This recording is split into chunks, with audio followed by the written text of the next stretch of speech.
Welcome to Samba Samba. Enjoy the video. In this video, I will show you how to change the side vents on your Range Rover L322. This is a straightforward process that can significantly update your vehicle's look. We'll go through each step carefully, from gathering your tools to the final installation. You'll be surprised how easy it is to give your Range Rover a refreshed and personalized touch in just a few minutes. Before we begin, let's make sure you have the right tools. You'll primarily need a plastic trim removal tool. This is crucial to avoid scratching your vehicle's paintwork. Of course, have your brand new side vents ready to go.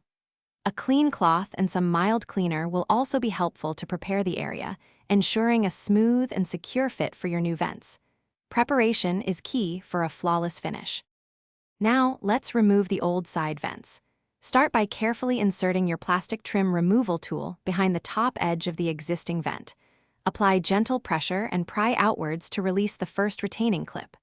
Work your way around the vent, releasing each clip one by one. There are typically several clips holding it in place.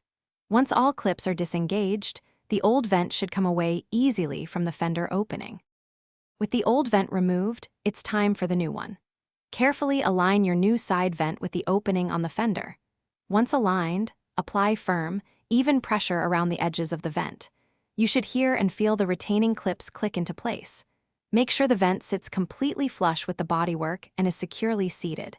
Repeat these simple steps for the other side, and you're all done, enjoying your refreshed Range Rover look. Thanks for watching. Consider subscribing if we helped you.